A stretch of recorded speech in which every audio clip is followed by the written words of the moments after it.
De 15 a 17, Paren el Mundo. Conducción, Denise Mota y Brian Maglin. Producción, Gonzalo Yuria. Paren el Mundo.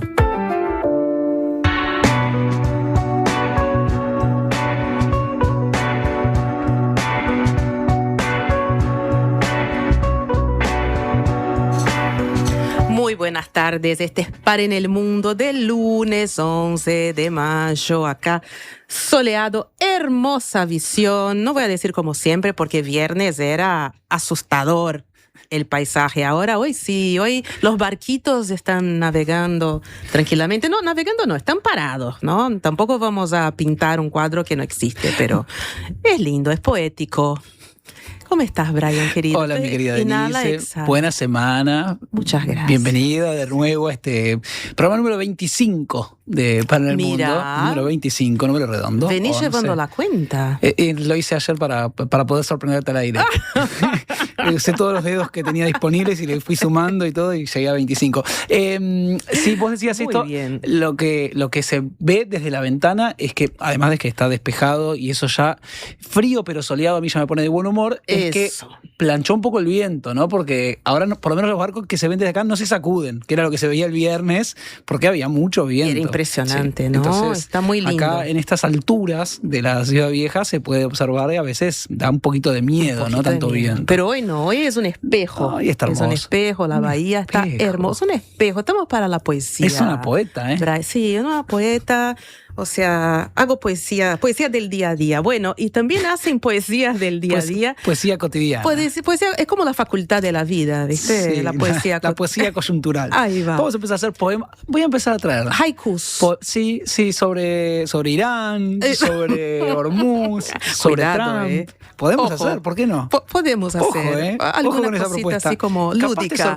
Capaz te sorprendo. Sin lugar a dudas, ¿verdad? Ya quiero que esa consigna para nuestros oyentes, entonces. ¿Por qué Ahí va, que manden sus poemas. Sí, esos pequeños haikus coyunturales. Haikus coyunturales mundiales. Bueno, los que hacen arte también, pero en serio, son nuestros queridos compañeros de equipo. Alejandro Correa, operador de radio. Joaquín González, operador de video. Gonzalo Yuria, que ya conocen, nuestro muy buen productor. Y también nuestros oyentes, televidentes, que quieran mandar haikus, comentarios del fin de semana, comentarios de la coyuntura internacional o cualquier otra cosa que quieran comentar, siempre al 099-891-888. Así es, por favor nos envían esos comentarios, esos buenos comentarios para los dos. Para los dos, para los dos. Comentarios lindos para Brian, que hoy está de naranja. Hoy estoy muy colorido. Me gusta mucho esa ropa. El mundo se divide en las personas que me dicen, ¿cómo te vas a poner eso? Y las personas que me dicen, che, qué bien. Amo. Bien. Hay que llevarlo con actitud. Siempre, cualquier cosa. Poner un poco de color. Exacto. Bueno, ¿te parece que nos metamos de lleno en lo más importante? Porque hoy es lunes y hay que recoger un poco lo que pasó el fin de semana, lo que nos quedó pendiente del viernes. Exacto. Después del programa. Que fue un montón. Y actualizar un poco el panorama para lo que se viene, porque esta semana promete ser bastante movida. Así que vamos con las 5. 5, 4, 3, 2, 1. Las 5 del día. Bueno, nosotros volvemos a él siempre, el estrecho de Hormuz. ¿Por qué? ¿Qué pasó el fin de semana? El portavoz del Ministerio de Asuntos Exteriores de Irán expresó que Estados Unidos sigue planteando exigencias irrazonables en las negociaciones entre los dos países y agregó que la respuesta de Irán a la propuesta estadounidense que Teherán envió ayer a través de los mediadores de Pakistán no fue excesiva. Eso porque Trump recibió de forma pésima la respuesta de Irán. En su primera reacción ante esa contrapropuesta iraní, el presidente de Estados Unidos la calificó de totalmente inaceptable. Hoy, durante una conferencia de prensa en la Casa Blanca, el mandatario dijo que el alto al fuego está en cuidados intensivos, aunque también reafirmó que todavía se puede lograr un acuerdo con los líderes iraníes. Eso que veníamos hablando, ¿no? Es como que hay toda una retórica súper dura y después bueno, pero por ahora no. Es como siempre se muerde y sopla, ¿no? Siempre se muerde y sopla. Trump, que hoy dijo también a los periodistas sobre esa contrapropuesta que era una basura. básicamente, ¿no? Y que ni llegó a leer todo. Lo que a mí me suena bastante fuerte, ¿no? Que ni llegó a leer todo, ni llegó a leer la propuesta entera porque ya se enojó en las primeras hojas. Así que estamos de vuelta al punto cero mismo. Capaz le tienen que mandar un videíto, porque capaz no lee, capaz es un presidente que no lee, que bueno, se aburre. Ya iremos al videíto, ¿no? Porque también tenemos videíto La ahí. política de los videos. Bueno, política de videitos. Hablando un poco de eso y en relación específicamente a lo que pasa con Irán en Hormuz, pero sobre todo en la forma de construcción de narrativa y de ida y vuelta, vos recordarás, y los oyentes también, y si no lo ponemos un poco en autos, que tiene que ver con que al principio de este conflicto, cuando comienza y sobre todo cuando asesinan al líder supremo de la revolución Ayatollah y cuando empieza a descabezar a algunos actores, Larijani en su momento también muere y era una figura muy importante de la Guardia Republicana y del gobierno iraní, y empieza como a aparecer un montón de muertes, y Donald Trump dice, bueno, capaz las personas con las cuales íbamos a negociar y a charlar y a ponernos de acuerdo ya no están, así que vamos a ver qué hacemos. Una especie de respuesta irónica a quienes esbozaban la idea de que, bueno, no ha acabado el régimen como se esgrimía al principio que iban a intentar, negociarían a una salida a la venezolana, a la de Delcy Rodríguez, una idea de, bueno, con tenemos cambio de liderazgo. Exacto. Sí. Sostenimiento del régimen con cambio de liderazgo. Hoy en día es difícil saber quién lleva adelante el gobierno en Irán, más allá de que tenemos dos claros voceros. Por un lado tenemos a Araghchi, el canciller, que está haciendo siempre, además de sus viajes protocolares muy importantes, estuvo en Rusia, en China, lo hemos hablado, está en las conversaciones, está en Pakistán y demás. También está obviamente Ghalibaf, Mohammad Bagher Ghalibaf, que es el presidente del Parlamento, es el otro gran vocero en este momento de Irán, pero Mojtaba Khamenei, que es el hijo del líder del Ayatollah fallecido, no aparece todavía en forma pública, salvo alguna declaración que se filtró en un momento, y quienes deberían estar ahí quizás definiendo la situación y la dirección política de Irán no aparecen, entonces no sabemos efectivamente cómo están lidiando con las estructuras de poder. Claro, ¿cuál es la cadena de mando real? Sabemos de estos dos voceros que claramente son muy importantes y tienen mucho poder porque están siendo representantes hacia adentro y hacia afuera, tanto por el Parlamento y como la Cancillería. Entonces sabemos que llevan adelante las negociaciones, sabemos que presentan las propuestas o contrapropuestas, sabemos que en sus mensajes en redes sociales han sido bastante elocuentes y se espera siempre sus mensajes porque son reproducidos por todas las agencias, porque implican, por supuesto, la posición oficial de Irán, pero no sabemos del todo si son las máximas autoridades que definen efectivamente sobre la propuesta y la contrapropuesta. Entonces hay que ver efectivamente qué pasa hacia adentro y cómo está respondiendo. Y en esa cuestión de narrativas, quienes han cobrado mucha importancia, sobre todo el fin de semana yo estuve revisando todas las cuentas de embajadas iraníes en diferentes países, porque han montado como una especie de narrativa paraoficial, en el sentido que es oficial, son embajadas, digamos, responden a la Cancillería, pero difusa porque no responden, no es que difunden un comunicado oficial de la Cancillería, como podría ser del Ministerio de Relaciones Exteriores, sino que hacen respuesta a diferentes mensajes, a veces de Trump, a veces de autoridades intermedias de Estados Unidos, a veces a otras autoridades de Europa, a quien fuera, y emiten un mensaje que es oficial, porque es una embajada iraní en el exterior, con lo cual es un mensaje oficial, pero no es un mensaje emitido por la Cancillería y por el Ministerio de Relaciones Exteriores, entonces queda como una especie de narrativa intermedia. Sí, pulverizada. Y esas narrativas que hacen en las diferentes embajadas, se puede buscar la embajada de Irán en diferentes países, en diferentes países de Asia, pero también de Europa y demás, donde suelen hacer mensajes muy contundentes, por ejemplo, cuestionando a Donald Trump muy fuertemente, o atacando a diferentes dirigentes de la región, Emiratos Árabes Unidos en particular, pero también a Arabia Saudita, o a diferentes momentos donde postulan ahí como no han visto todavía lo que es capaz Irán. Entonces, de repente esta escalada de narrativas y de respuestas no la dan en forma oficial por un canal centralizado, sino que la dan a través de esas embajadas. Cuesta creer. Obviamente no tenemos el dato concreto efectivamente de quién es la persona que está subiendo información en esas embajadas, pero cuesta creer que, siendo uno de los principales voceros, el ministro de Relaciones Exteriores, no esté al tanto de lo que las embajadas iraníes están haciendo. Claro, entonces, no suena como algo desarticulado. No, en absoluto. Por eso me parece que es interesante seguir viéndolo, porque a mí me sorprendió la semana pasada uno de los mensajes que aparecía, muy anti-Trump, pero sobre todo muy fuerte en su respuesta, cuando no había otros canales oficiales donde hicieran esos mensajes. Entonces dije, bueno, el fin de semana que tuve tiempo, me dediqué a buscar todas las embajadas en sus redes sociales y vi esta operativa y me pareció muy llamativa y muy interesante para entender cómo Irán está también construyendo su propia narrativa y su poderío en términos discursivos, y quizás incluso cocinando la respuesta eventualmente que tenga a estas propuestas de Estados Unidos. Pero bueno, eso, quería contar eso porque me parece que es interesante, también es una forma de ver qué actores operan ahí en el terreno. Claro, cómo se expresan, ¿no? Más allá de lo oficial. Bueno, quien también se está expresando en una especie de estrategia preventiva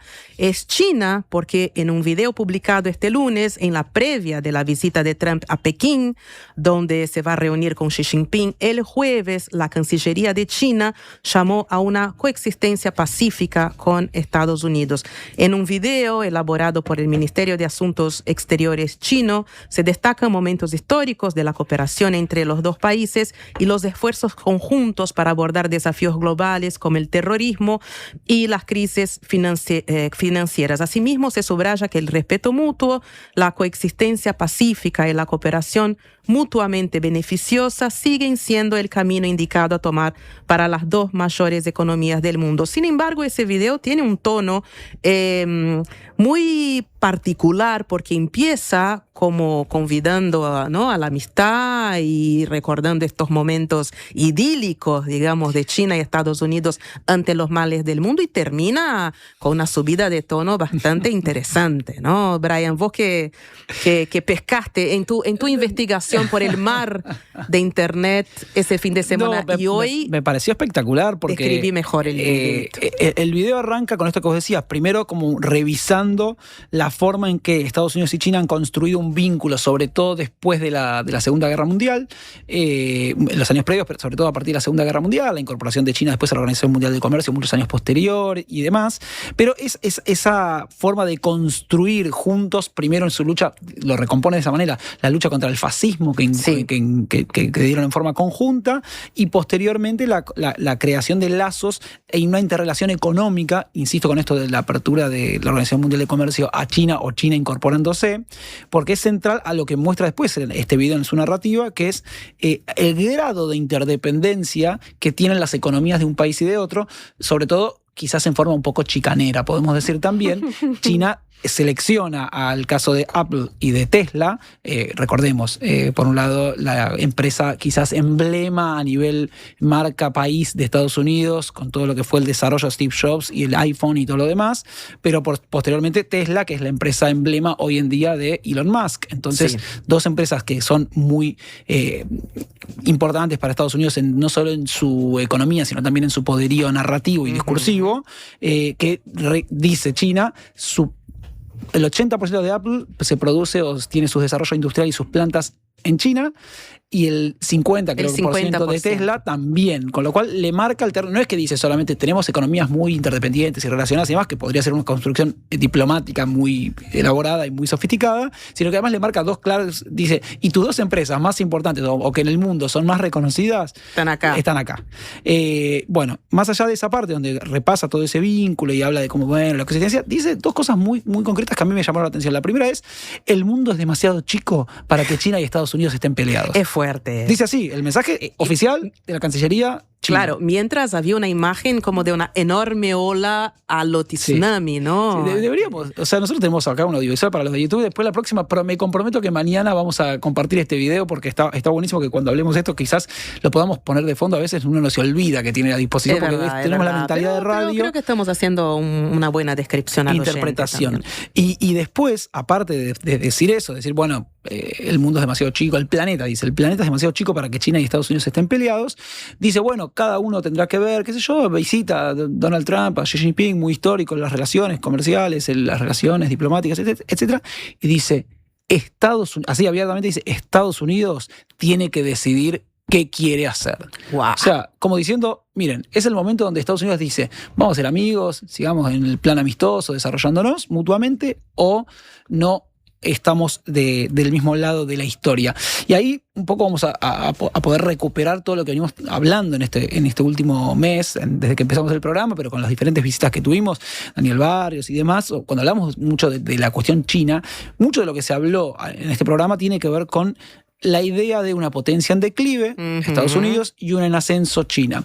Si uno lo mira en el largo aliento, digamos, y en los miles de años y demás, quizás es menos visible esto porque China tiene una historia milenaria, porque el desarrollo chino no se explica solo por los últimos 40 años, aunque el crecimiento de los últimos 40 años, en términos de la economía capitalista mundial hoy en día, ha reemplazado, digamos, la figura de Estados Unidos a nivel comercio exterior e interior, exportaciones e importaciones, en casi todo el planeta, con lo cual habla a las claras de un poderío y de una instalación muy fuerte. Pero también hemos hablado acá de cómo el vínculo de China y Estados Unidos se ve a veces como contraposición y como oponentes, y acá China en su narrativa, más allá de que, insisto, Denise cuando se lo pasé me dijo pasivo-agresivo, ¿no? Un poco el video sí, el mensaje es un poco pasivo-agresivo, miren que amiguitos que somos, ojo lo que hacen, sí, ojo tiene lo que un poco hacen. esa lectura. Como pero la pelota está en la cancha de ustedes, claro, medio así. Claro, pero a la vez, ¿quién está yendo a visitar a Xi Jinping? Digamos, Donald Trump, porque Cancillería confirma primero la visita de Donald Trump, entre el 13 y el 15 de mayo va a estar oficialmente en China visitando a Xi Jinping. Hablarán de un montón de cosas, el estrecho de Hormuz, Irán, cuestiones comerciales, cómo se van a repartir poderío nuclear. El mundo, poderío nuclear. Recordemos que la doctrina de seguridad que presentó Estados Unidos el año pasado y de la que venimos hablando un montón, decía: Estados Unidos se va a ocupar de Occidente, de su zona hemisférica de siempre, y sobre todo América Latina. Hay una cuestión muy importante ahí, porque también China tiene muchísima incidencia, no solo comercial, sino empezó con cierta incidencia en infraestructura. Hablamos la semana pasada con el politólogo peruano Arturo Vergara, con relación a Alberto Vergara, perdón, específicamente sobre el puerto de Chancay, en Perú, que es el puerto donde China ha invertido tanto dinero. Entonces, aparece muy fuertemente esta disputa.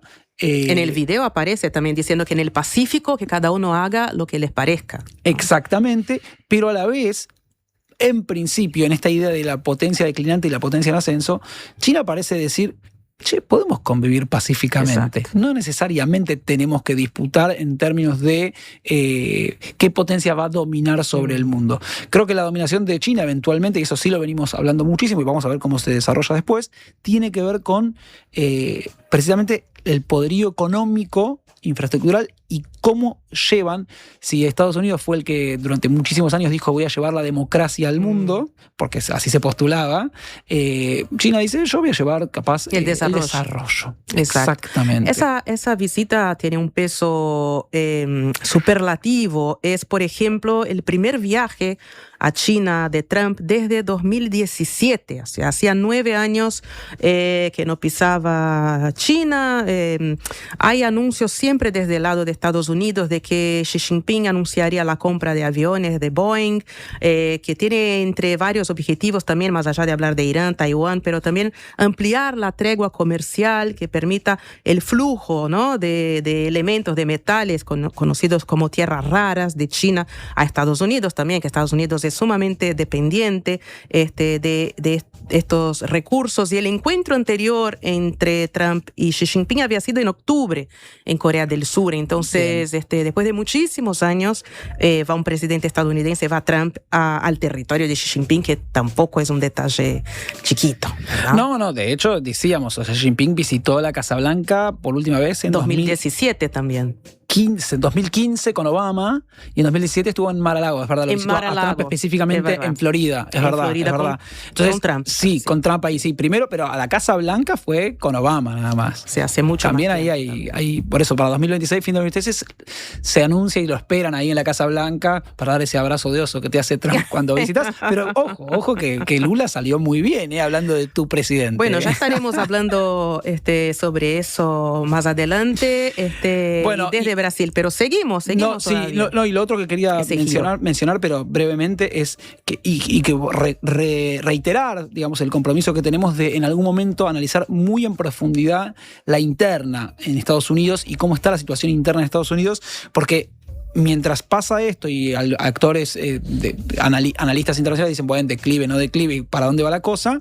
Hacia adentro hay muchos cuestionamientos por la política que está llevando adelante Estados Unidos, no solo en Irán, sino también en relación a China precisamente, y a la cuestión económica y muy concreta, en relación a la Unión Europea, por supuesto, y también en el hemisferio o en América Latina. Mucho cuestionamiento sobre cómo fue la salida finalmente de lo que pasó con Venezuela, muchas preguntas sobre qué va a pasar justamente en relación con Brasil y otras cosas que vamos a abordar más adelante, pero también lo de Cuba, ¿no? Digamos, hoy salía un informe una nota en realidad del New York Times de legisladores demócratas que viajaron a Cuba en el marco de un acuerdo y de visita del Ministerio de Relaciones Exteriores, que viajaron a Cuba a documentar en las últimas semanas, y estuvieron creo que un par de semanas ahí y documentaban, y lo dicen con estos términos, está bien, son demócratas, por supuesto, probablemente claramente opositores a Donald Trump, pero decían, el bloqueo energético que está llevando adelante Estados Unidos sobre Cuba es inhumano, hemos documentado las condiciones tremendas que se viven en Cuba en este momento, entonces cuestionaban públicamente lo que la administración Trump está haciendo en términos de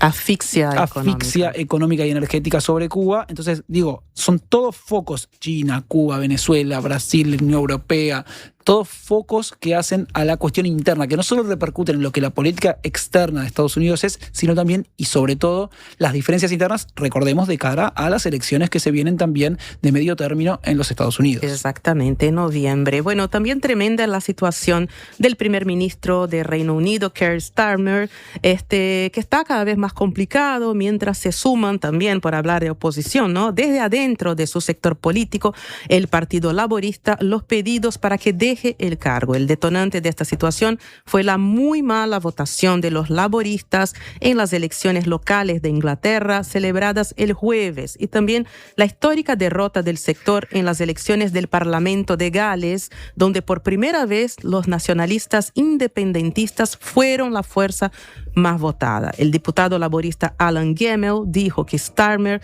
no puede ganar las próximas elecciones, que se van a celebrar a más tardar en 2029, y que debe fijar una fecha para su salida. Otro que está peleadísimo con Trump, pero ahí me parece que puertas adentro no le sirvió mucho ese antagonismo. No, ahí es interesante revisar, digamos, la caída histórica del laborismo, pero también de los conservadores. Entonces, digamos, la emergencia de dos fuerzas, sobre todo muy fuertes, UK Reform, que es un sector de ultraderecha, que creció muchísimo a nivel bancas en los diferentes distritos que había votación, y también el crecimiento más chico del Partido Verde, que es una salida más por izquierda, un cuestionamiento más por izquierda, aunque más chico que lo que creció este sector de ultraderecha, y después estos tres sectores nacionalistas en los diferentes lugares del Reino Unido, que tiene que ver con Gales, esto que mencionabas recién, que por primera vez acceden como primera fuerza en el Parlamento galés, después en Escocia y en Irlanda, que el sector unionista y que quiere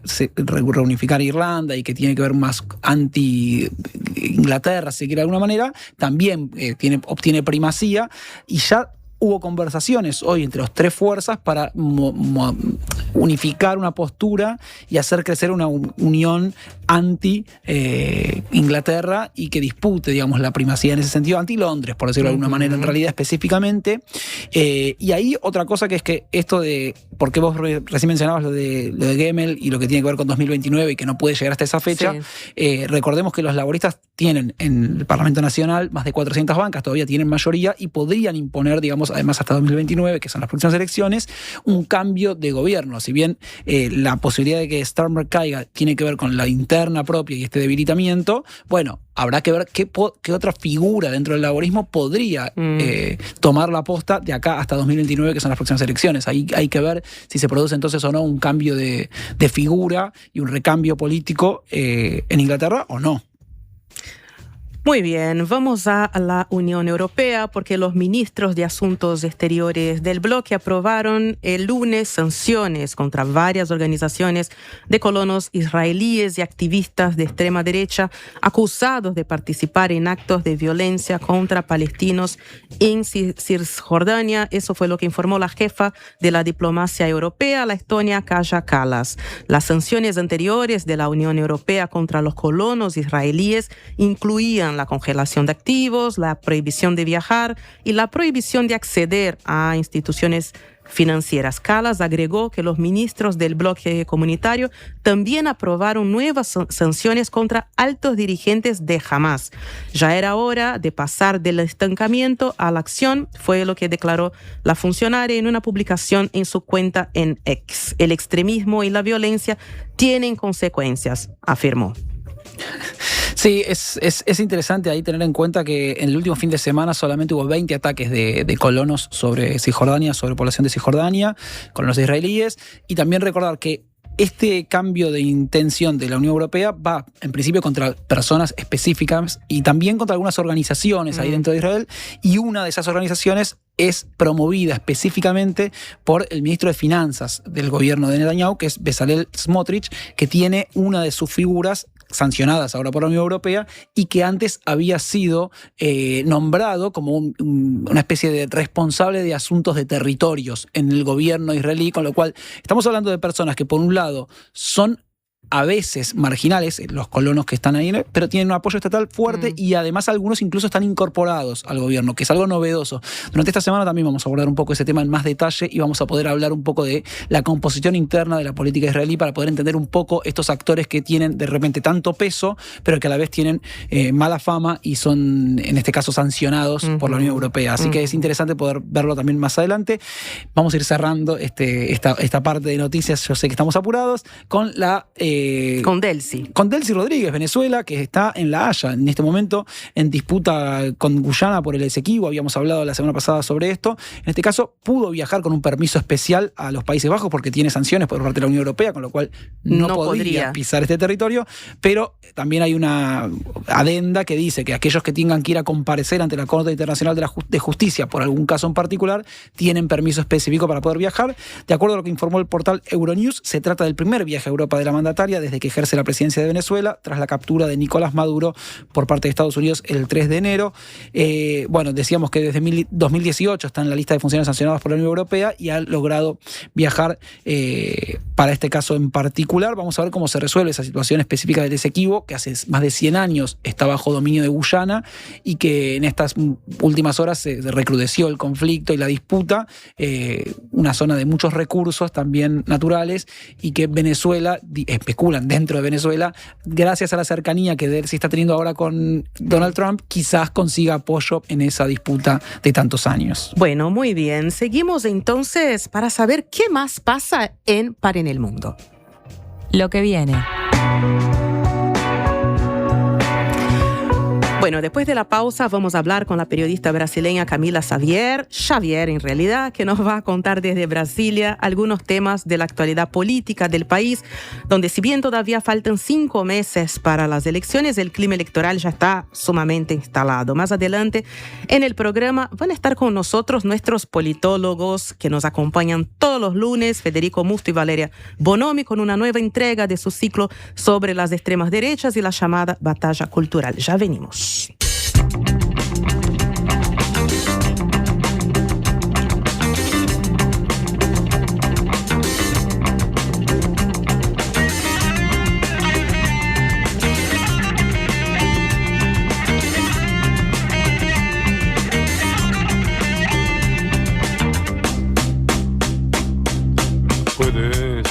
Puedes ver el mar, puedes ver la luz, puedes más, tú puedes contar las estrellas, guardar la más bella, remontar las nubes para no verlas jamás.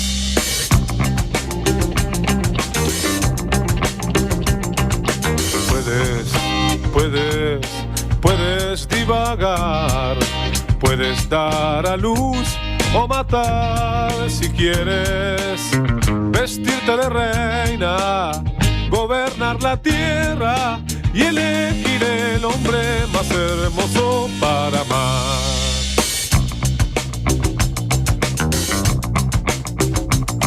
Y si quieres puedes tú donar la vida al servicio puro de la humanidad, pero nunca lograrás ni siquiera mi amistad, y eso yo sé. Te tiene mal. Cuando tengas todo el mundo ya en tus manos y tu cuerpo salte de felicidad, yo te arruinaré el final, porque a mí no me tendrás, y eso yo sé. Te va a matar.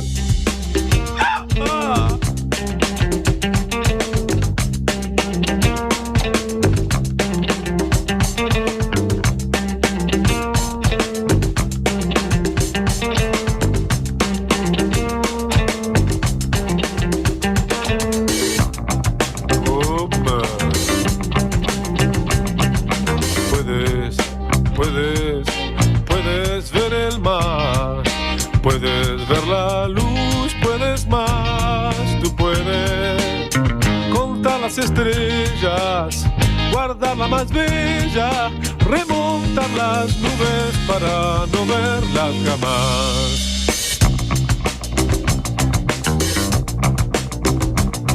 Y si quieres puedes tú donar la vida al servicio puro de la humanidad, pero nunca lograrás ni siquiera mi amistad, y eso yo sé. Te tiene mal.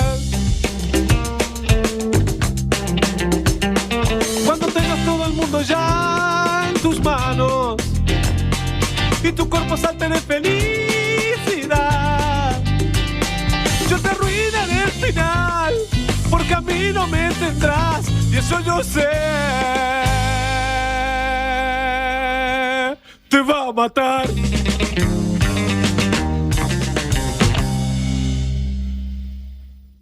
Hola, soy Agustín de Paysandú. Quería pedirle si pueden pasar la canción esa que dice te busqué en mi auto rojo a las 6. Bueno, un saludo a mi vieja y a todos los que están escuchando. Ah, y si alguien vende un Celerio, que me tire un mensajito por favor al 098-723. Cuando compras un Suzuki 0 kilómetro, los futuros compradores vienen incluidos. Lleva al tuyo vos también y asegurate la reventa. Visítanos en suzuki.com.uy o en cualquier concesionario del país. Suzuki te entiende. Todo empezó con una idea que Cecilia y Juan pensaron para su barrio. La presentaron al presupuesto participativo, la gente la votó y hoy la comunidad entera la disfruta. Ahora te toca a vos. Presenta tu propuesta hasta el 18 de mayo en montevideo.gov.uy o en los centros comunales. Con una idea podés cambiar tu barrio y la vida de mucha gente. Presupuesto participativo 2026. Intendencia de Montevideo. La Mojigata presenta a Los Inadaptados con Relaciones, junto a invitadas e invitados de gran porte, que ojalá se porten a la altura de las circunstancias. Quedan ustedes descubrir quiénes son los inadaptados, quiénes son las relaciones y cuál es la mojigata. Sala Adelarreta del Sodre, miércoles 22 de julio. Pórtense bien. Entradas en Ticantel, Montevideo Music Group. Más voces, menos ruido. La Diaria Radio 97.9. Fundación SECOM te invita a ser parte de Tejidos del Corazón. Trae tus agujas y juntos tejeremos para que los niños que más lo necesitan tengan un invierno más abrigado. Te esperamos el domingo 31 de mayo de 10 a 16 horas en Shopping Tres Cruces, Sala de Espera Goes. Organiza Fundación SECOM con el apoyo de Shopping Tres Cruces. Tenemos una buena noticia. Si tu cédula termina en 5, podés afiliarte a Médica Uruguaya a través de FONASA. Elegir Médica Uruguaya es optar por un sistema de salud que evoluciona con tecnología y un equipo médico de primer nivel comprometido con la salud de los uruguayos. La salud que avanza es uruguaya. Médica Uruguaya. Por más información, comunicate al 2487-4950.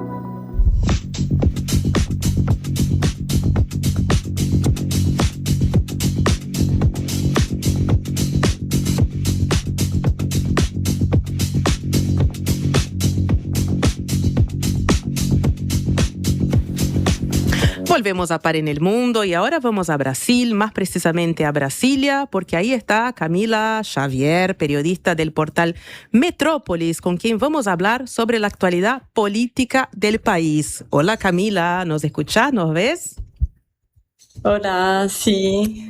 ¿Cómo estás, Camila? ¿Cómo están? Bueno, Camila, voy a hacer un disclaimer porque trabajamos juntas y yo decía acá con Brian Machlin, que está acá también muy curioso por conocerte. O sea, nos conocemos hace mucho tiempo desde la AFP y tengo que decir que me da una alegría inmensa verte. A mí también, estoy muy feliz de estar acá con vosotros, con ustedes, bueno, para hablar de Brasil, de trabajar juntas nuevamente, es mucho gusto. Buenísimo, Cami. Bueno, arrancamos entonces por esa visita de Lula a Washington, ¿no? La semana pasada. ¿Cuáles son las principales conclusiones de ese encuentro desde Brasil, ¿no? Desde la mirada de ahí. Vale, entonces ellos han se reunido en Washington para discutir como los principales temas de la relación bilateral entre Brasil y Estados Unidos. Y bueno, saben que teníamos algunos problemas en esta relación, sobre todo con los aranceles comerciales que Estados Unidos ha aplicado a Brasil, pero bueno, la Suprema Corte de los Estados Unidos ha obligado el presidente Donald Trump a suspender estos aranceles, pero cuando los Estados Unidos ha aplicado estos aranceles, también empezaron una investigación, la sección 301, contra Brasil, que es por las como prácticas comerciales que los Estados Unidos consideran como abusivas. Y entonces hablan en esta investigación, apuran la cuestión de PIX, que es un sistema de pagos de Brasil, que no hay como tasas o aranceles. Entonces las empresas como las compañías de bancos, de tarjetas de crédito no están satisfechas con esto, y también investigan como la piratería, trabajo forzado, infantil. Todo esto es tópico de esta investigación, y Brasil tiene miedo de que la conclusión de esta investigación pueda como llevar a aplicación de nuevos aranceles comerciales.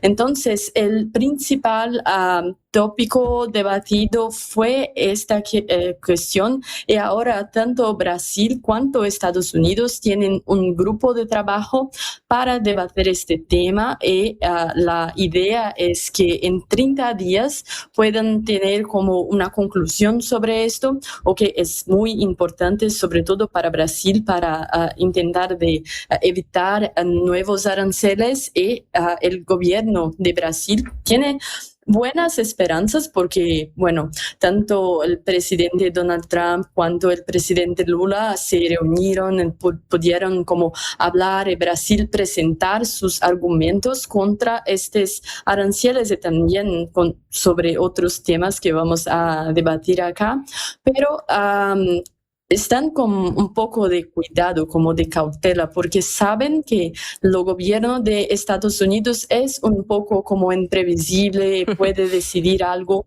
que, bueno, no estaba previsto y que no está de acuerdo con la realidad también. Entonces, el gobierno del presidente Lula también tiene cautela, como cuidado, después de esta reunión. Pero hay este grupo de trabajo que el Brasil considera un poco más formal lo que antes para hacer estos debates. Hoy el ministro de Comercio e Industria se ha reunido con el presidente Lula para debatir y también como acertar algunos puntos sobre esta cuestión. Y esta semana, tanto el ministro de Brasil cuanto el secretario, que es como equivalente al ministro en los Estados Unidos, van a reunirse y también empezar estos debates, ¿saben?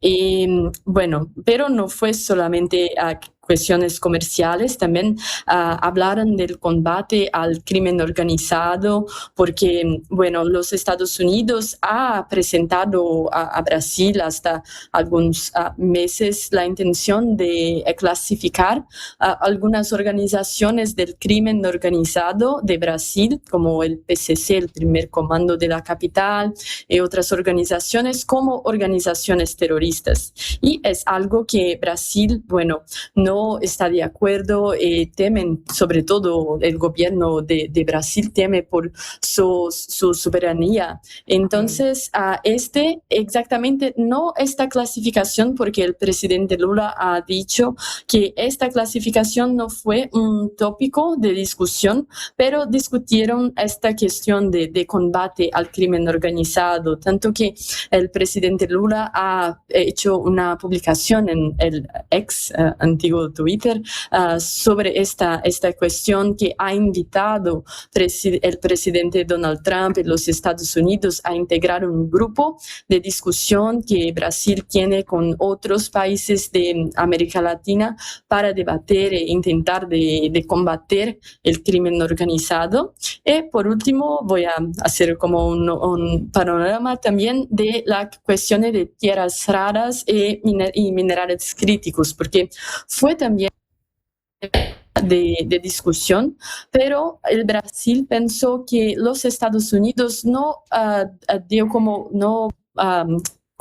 dio mucha enfoque a este tema, ¿sabes? Porque tuve menos énfasis do que el esperado, porque cuando estaban negociando este encuentro y todo esto, los Estados Unidos ha debatido mucho la cuestión de tierras raras, pero no presentaron como un plano de intención, nada de esto. Entonces fue una cuestión que estuve un poco en abierto, pero hay esta posibilidad de los dos países debatir, como conversar, hablar un poco más para encontrar una solución para los Estados Unidos a aplicar un poco más de dinero y de cooperación, hacer una cooperación con Brasil para explorar las tierras raras también.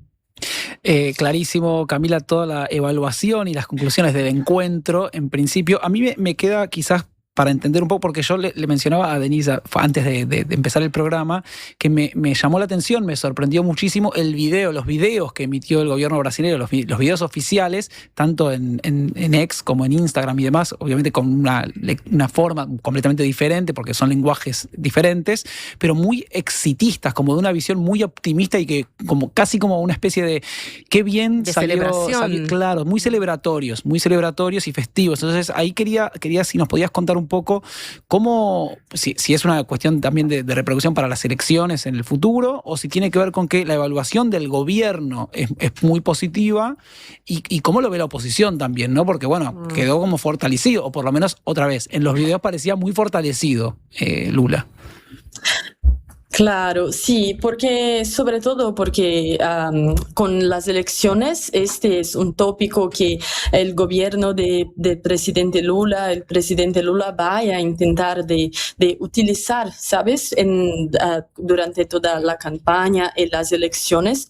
Y el problema es porque la derecha acá en Brasil, sobre todo, son quien tienen un canal de debate, de conversación con los Estados Unidos, y el presidente Lula ir a los Estados Unidos y conversar, hablar con el presidente Donald Trump es algo como muy grande acá en Brasil, es de una representación muy importante. Entonces, claro, estos videos, los discursos y todo esto de presidente Lula son de mucho éxito, y están como exaltando esta visita y todo que obtuvieron en Washington, pero en las como internas, cuando hablamos con personas del gobierno, diplomáticos, ellos tienen también como una visión muy positiva, pero tienen un poco de cautela, como yo dice, porque temen un poco el gobierno Donald Trump, esta como imprevisibilidad del gobierno Donald Trump. Entonces fue exitoso ir allá, hablar con el presidente, tener esta foto, la foto de presidente Lula con presidente Donald Trump representa algo muy importante, pero a tener como estos resultados, bueno, evitar como nuevos aranceles comerciales, todo esto depende de mucho más conversaciones y negociaciones.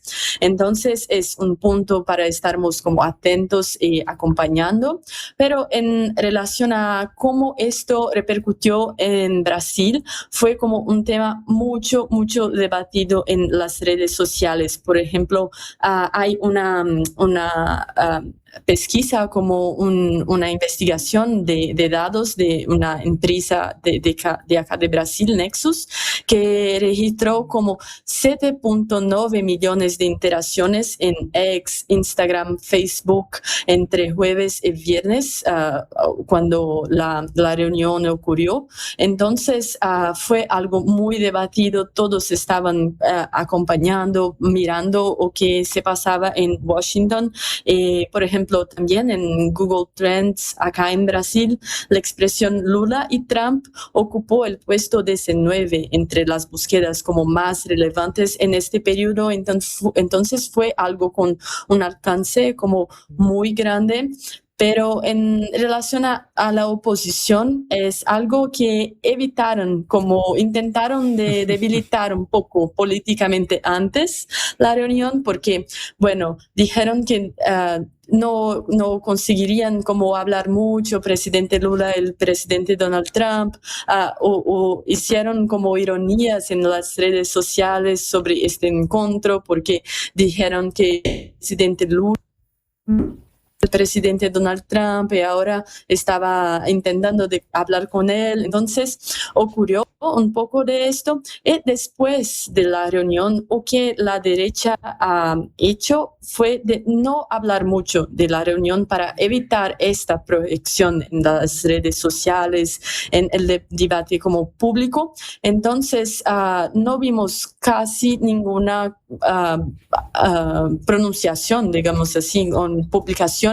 de la derecha, pero Flavio Bolsonaro, que es el senador, el hijo del expresidente Jair Bolsonaro, es candidato a la presidencia.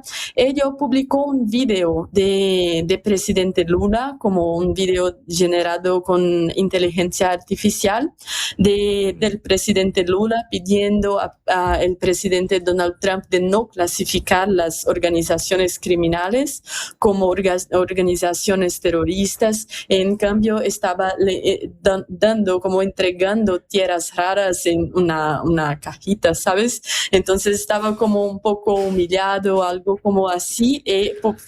Ha hecho esta publicación, pero en la derecha no fue muy bien vista porque había nacido como un acuerdo de no hablar mucho de la reunión para evitar más proyección del presidente Lula. Pero también han publicado otras cosas, como personas acá en Brasil, como un diputado que es el líder del partido de Jair Bolsonaro, el PL, en la Cámara de Diputados. Ello ha ironizado un poco la reunión en las redes, porque ha dicho que no se pasó de mera formalidad, que no hubo como química entre los presidentes Lula y Trump, sobre todo porque no ocurrió una colectiva de prensa con los dos juntos, pero lo que el gobierno del presidente Lula ha dicho es porque la reunión ha tomado mucho tiempo, mucho más tiempo de lo que el previsto. Entonces, bueno, de parte de la oposición fue esta la posición, digamos así, intentaron de no dar más visibilidad al encuentro. Perfecto, Cami. Vamos a un corte y ya venimos para hablar del Congreso, que tampoco está muy fácil la cosa. Ya venimos. Canarias es una yerba única, como vos, porque la elegís todos los días. No importa si es la original, especial, serena, la que tiene jengibre, la que tiene centella y ahora la suave. Vos elegís la que más te guste. Y ahora cada una tiene un nuevo envase. Porque Canarias es la yerba de mi país. En Habitab resolvé todas tus gestiones. En nuestros más de 520 locales de todo el país. Y también desde nuestras aplicaciones. Más información en habitab.com.uy. ¿Sabías que en Uruguay hay más de 500 especies de aves? Podés encontrarlas todas en la Guía de Aves del Uruguay de Gabriel Rocha, un libro que incluye fotografías y códigos QR con videos y cantos de cada especie para conocerlas en profundidad. Pedí Aves del Uruguay en todas las librerías. Ediciones de la Banda Oriental, Territorio de Libros.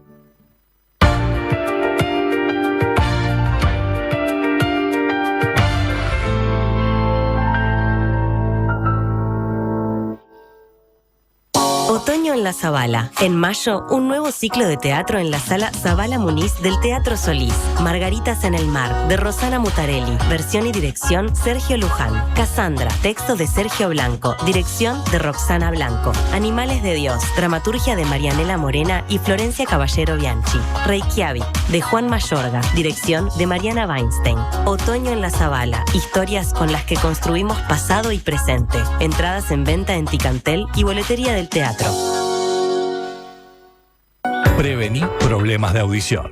Evita usar auriculares a volumen alto por tiempo prolongado. Alterna con otros dispositivos. Prevení.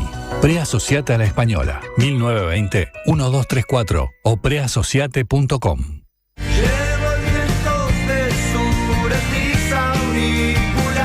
Caro en vivo en la trastienda. Suena la música del bar. Acompañado por su banda e invitados especiales, presentará canciones de su nuevo álbum Milonga de Quirón, junto a los clásicos de su repertorio y versiones inéditas. No voy a caer jamás. Viernes 15 de mayo, 21 horas, en la Trastienda Montevideo. Un show imperdible de una de las voces más personales e imprescindibles de la música uruguaya contemporánea. Entradas disponibles en Passline y en todas las redes de cobranza del país. Invita Bizarro.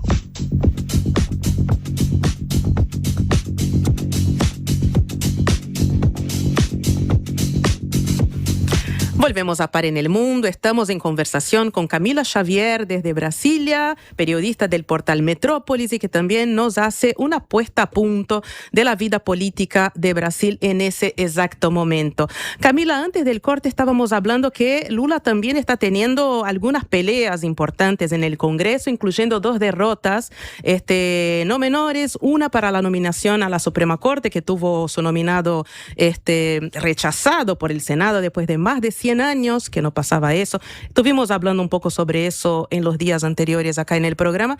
Y la otra, el proyecto de ley de la dosimetría, que bajaría las penas a varios condenados por los intentos de golpe de Estado, incluyendo el presidente Bolsonaro, decisión que ahora fue revertida de nuevo por la Suprema Corte. Pero quisiera preguntarte sobre el tema que se está tratando ahora, que es el de la reforma laboral, y es de modificar la semana de trabajo en las condiciones del 6x1, ¿no? 6 días trabajados, un día de descanso.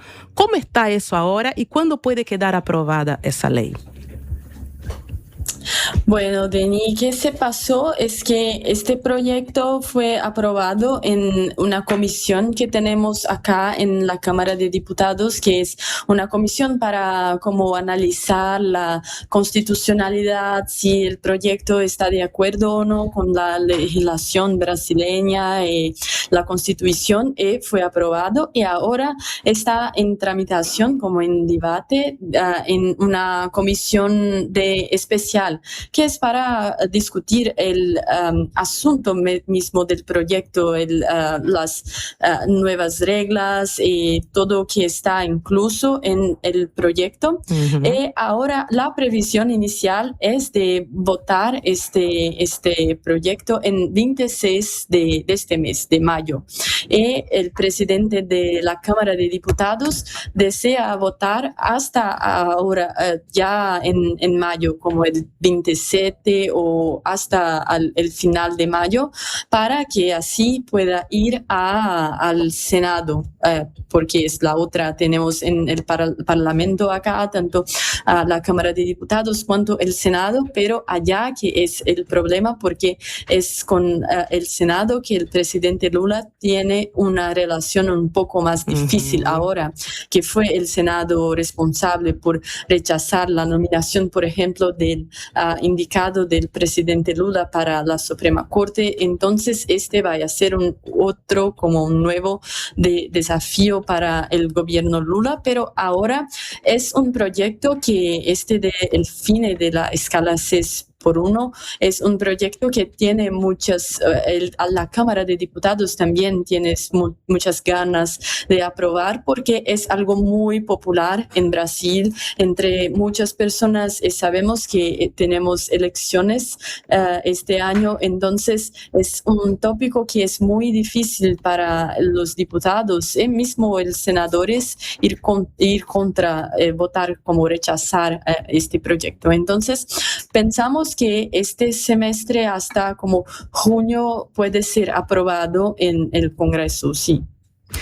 Camila, sobre las elecciones de octubre justo, ¿no? Porque esa votación de la escala 6x1, vos ya dijiste, está súper contaminada por las elecciones porque no votar ese proyecto sería muy impopular, ¿no? Y faltan 5 meses para las elecciones. Por lo que sabemos, las encuestas dan muy parejo el escenario, ¿no? Con Lula y Flavio Bolsonaro técnicamente empatados en segunda vuelta. ¿Cuáles son los temas que Lula está usando para tratar de hacer crecer sus apoyos y más pensando que él tiene la máquina a su favor, ¿no? Él es presidente. Sí, exacto. Entonces, este es un tema muy importante para el gobierno, para el presidente Lula, el fin de la escala 6x1. Este proyecto es uno de sus prioridades ahora.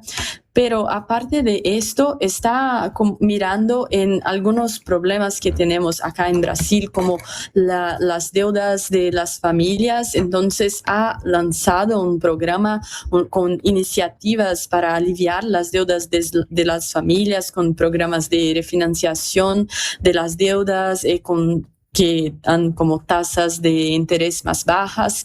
Entonces, este es un tópico también. También ha sido como iniciativas para bajar los precios de combustibles, sobre todo con la guerra contra Irán. Entonces, están haciendo programas para bajar el precio de combustible, de gas, también de cocina. Y otro tópico que es muy importante es la seguridad pública. Entonces, irse a los Estados Unidos y hablar del combate al crimen organizado es otra frente, como otro tópico, otra estrategia que el gobierno del presidente Lula está utilizando, sobre todo porque este debate de seguridad pública es algo un poco sensible para la izquierda acá en Brasil. Normalmente es un tópico que la derecha domina un poco más porque tienen un discurso un poco más de combate al crimen, un poco más de armar como la población, como mucho de la estrategia que Jair Bolsonaro ha utilizado. Entonces, este es un tópico que el gobierno va a mirar mucho, sobre todo durante las elecciones. Y por esto que el gobierno de presidente Lula está ahora apostando en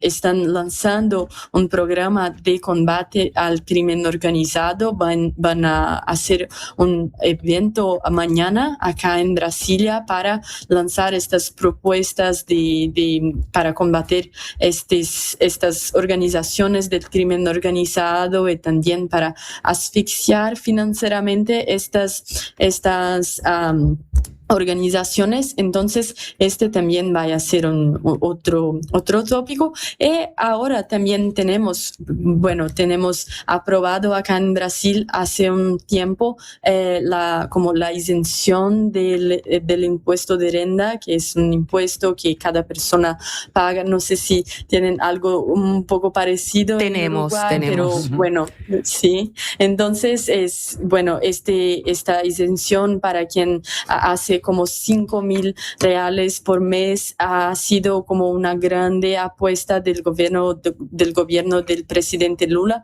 pero no tuve como la repercusión que esperaban. Entonces están apostando como poniendo más fuerza en estos otros tópicos que mencioné, como la seguridad pública, las iniciativas contra las deudas de las familias y también bajar el precio de combustibles y de gas de cocina. Camila, antes de meternos un poco en quizás en qué temas utiliza Flavio Bolsonaro específicamente para llevar a cabo su campaña, hay algo que no sabemos del todo, que quizás no se conoce del todo en Uruguay y en la región en general, pero que es algo que en Brasil es un tema central y que está muy puesto en disputa y que seguramente tenga algún efecto o podría tener algún efecto sobre las elecciones, que es el tema del Banco Master, que yo sé que es un tema gigante, quizás muy difícil de explicar, pero estaría bueno que nos puedas contar, aunque sea un pequeño esbozo de qué es este gran tema del Banco Master, qué es lo que está pasando y cómo podría afectar eventualmente a las elecciones, aunque sea por arriba, pero para entender, y más adelante lo abordamos con más detalle. Sí, bueno, es un grande escándalo de corrupción que ocurrió acá en Brasil porque había como este Banco Master, que fue un banco que vendió como, puedo decir, como ha vendido como para que las personas hicieran investimentos, claro, pero activos no tenían falsos. el valor de activos, exactamente, activos falsos, no tenía este valor de mercado.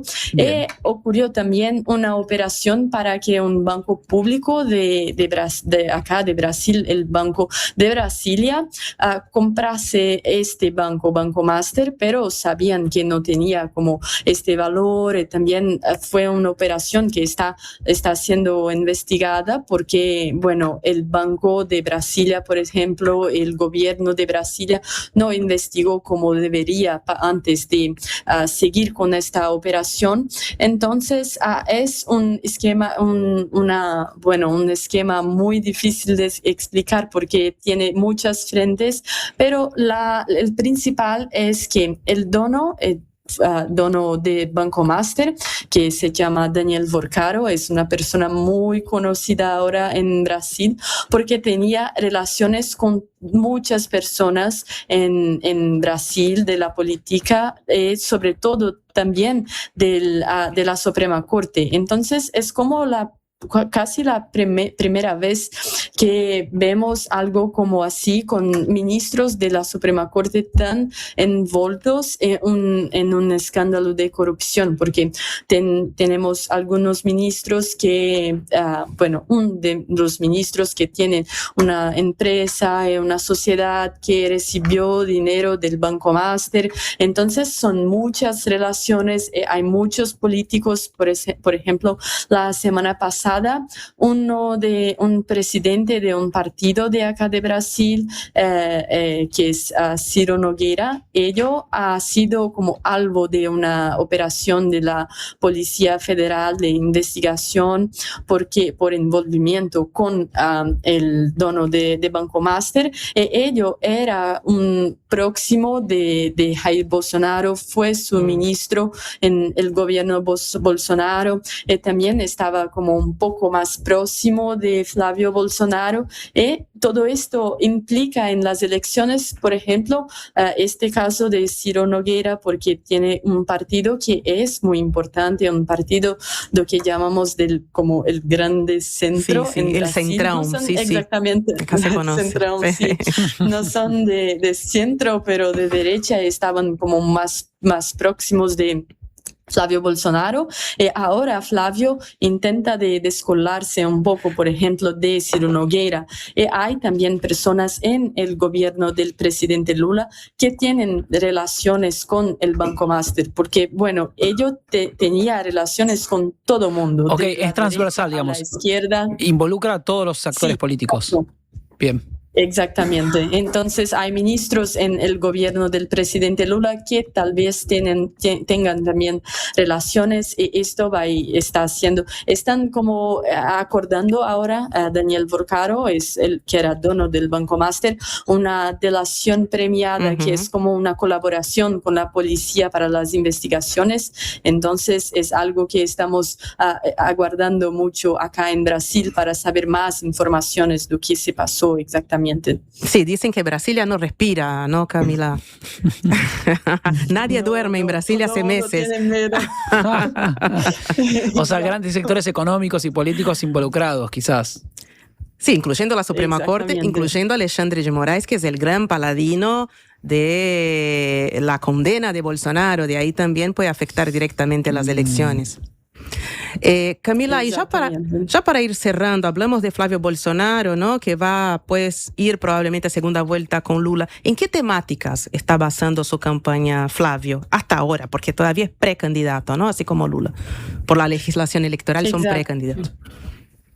¿Cuáles son los puntos básicos? Entonces, bueno, no ha hablado mucho de puntos exactamente hasta ahora, pero tienen como puntos que son un poco más estratégicos para él y también para la derecha y su partido, sobre todo la cuestión de la seguridad pública, porque como yo dice, es un tema que es muy importante para la derecha y ellos como están más acostumbrados a dominar este tema, debate, sobre todo con las redes sociales y todo esto, entonces va a ser una cuestión muy importante para Flavio debatir la seguridad pública, porque lo que ellos dicen, Flavio y sus aliados, como personas que están a su alrededor, dicen que el gobierno Lula no ha hecho nada para combatir las organizaciones criminosas y, por ejemplo, están de acuerdo con la propuesta, la intención de los Estados Unidos de clasificar las organizaciones criminales como organizaciones terroristas. Entonces van a decir que, por ejemplo, el gobierno Lula, que no acepta esta clasificación, no está actuando contra el crimen organizado. Y también están hablando mucho de la economía y que los precios están muy altos y que la población no tiene como poder de compra y que esto es debido al gobierno del presidente Lula, que hace más gastos do que recauda dinero. Entonces, por esto la economía no camina. Entonces, es un poco la estrategia, es hasta ahora la estrategia de Flavio Bolsonaro, pero es un poco diferente porque como el presidente Lula está, como ustedes dijeron, está con la máquina en la mano, es más fácil para percibir ahora las estrategias y lo que el gobierno está haciendo para mantenerse en el poder. Y para Flavio es un poco más el nivel de debate, de combatir el presidente Lula, de que presentar muchas estrategias ahora, pero es cierto que van a apostar en estos temas, tópicos económicos y sobre todo cuestión de seguridad pública. Camila, muchísimas gracias. De acá a octubre mucha agua todavía va a pasar por debajo de los puentes de Brasilia y estaremos en contacto para saber todo.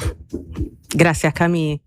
Vale, muchas gracias. Sí, muy bien el español, no se lo dijimos al aire, se lo vamos a decir después. Bien, se comprendió perfecto. Mucho más claro ahora un poco el panorama de para dónde va cada uno de los candidatos. La lectura esa que a mí me preocupaba de cómo habían visto el vínculo de la reunión con Trump.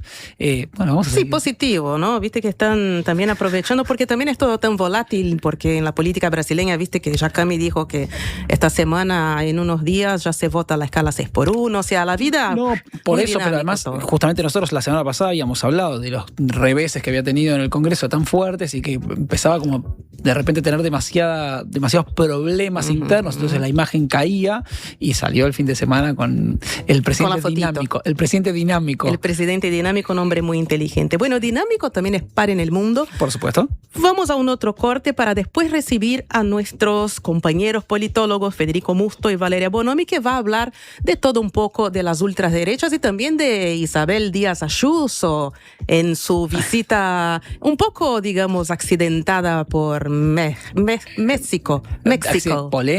Polémica. Por decir algo. Ya desarrollaremos. Ya desarrollamos. Ya venimos. Si cuando pensás en el futuro sentís que tu voz interior deja de hablarte normal y empieza a hablarte de una forma extraña, particular, utilizando un lenguaje excéntrico y un tono exacerbado, mientras escuchan sonidos de efectos especiales y música dramática, es porque te estás haciendo demasiado la película. La mejor forma de prepararte para el futuro es con Ahorro Más Vida de Banco de Seguros del Estado. Consulta con tu asesor de confianza en nuestras oficinas o en bse.com.uy. En Vida BSE podés confiar toda tu vida. En El Círculo tenemos los mejores planes para vos y tu familia. Si tenés entre 1 y 20 años, podés afiliarte por tan solo 800 pesos al mes, con más beneficios gratis, el mejor servicio al menor precio y los menores tiempos de espera. Elegí cambiar ahora a la mutualista con el índice de satisfacción más alto y con la red de atención más grande del país, con 5 sanatorios y 50 policlínicos. Afiliate llamando al 1870 o en circulocatólico.com.uy. En El Círculo, estamos con vos. Homeopatía Olivencia. Idóneos en elaboración de fórmulas homeopáticas y florales. Logra el bienestar físico y emocional de forma natural. Olivencia te escucha. Comunicate al 099-471074 o visita nuestra web olivencia.com.uy. Una radio para quedarte escuchando. La Diaria Radio 97.9. En Antel, el futuro lo hacemos junto a quienes impulsan el país. Por eso, acompañamos a las empresas con soluciones seguras en nuestro data center. Y también junto a quienes cuidan el planeta. Por eso, trabajamos en la recolección de residuos electrónicos. Porque el futuro se hace juntos.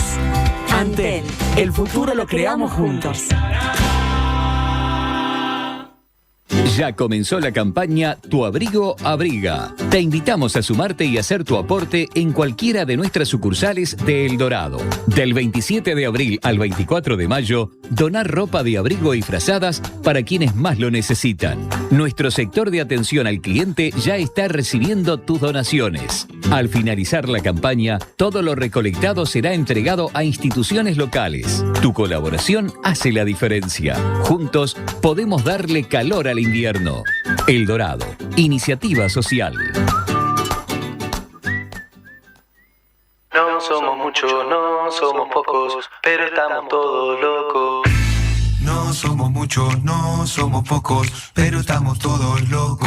Llega el Mundial, nos volvemos todos locos. Todos los partidos, la mayor cobertura y más de 1000 horas en vivo. Mira todo el Mundial por T-Sports, en DirecTV y T-Go. Recarga ahora tu DirecTV prepago desde 300 pesos. El rendimiento de los 300 pesos varía según tu plan y premiums contratados. T-Go no se encuentra disponible para clientes Light prepago. I know you miss me. I know you miss me, but I know you miss me. I know you miss me. I know you miss me, but I know you miss me. I know you miss me. I know you miss me, but bet you got a good gun. Bet you know how to have some fun in there. Around on me because I'm better than the rest of the men. I see you miss me, and you always do. I see you miss me. Now would I lie to you?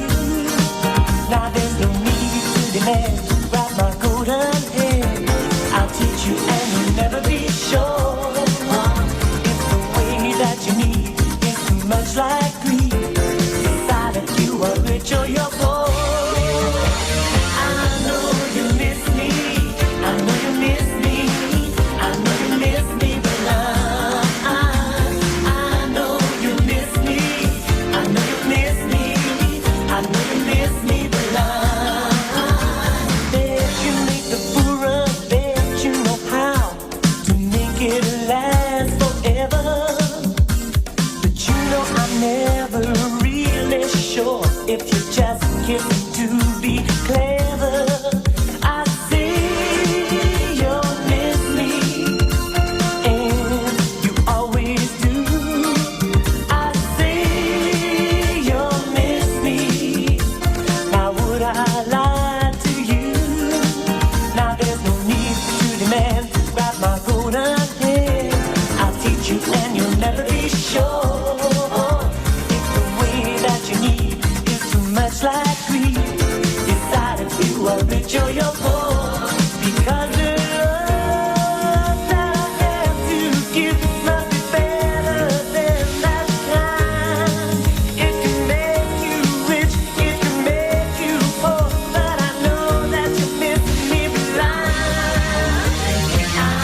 Bueno, volvemos con Par en el Mundo con la buenísima música de Ale que nos pone Culture Club para hablar de la batalla cultural con los politólogos Federico Musto y Valeria Bonomi. Pero antes, tenemos mensajito. Acá yo me río porque Brian está todo de colores y está todo con café, con mate, con los auriculares. Quedé no llega el micrófono porque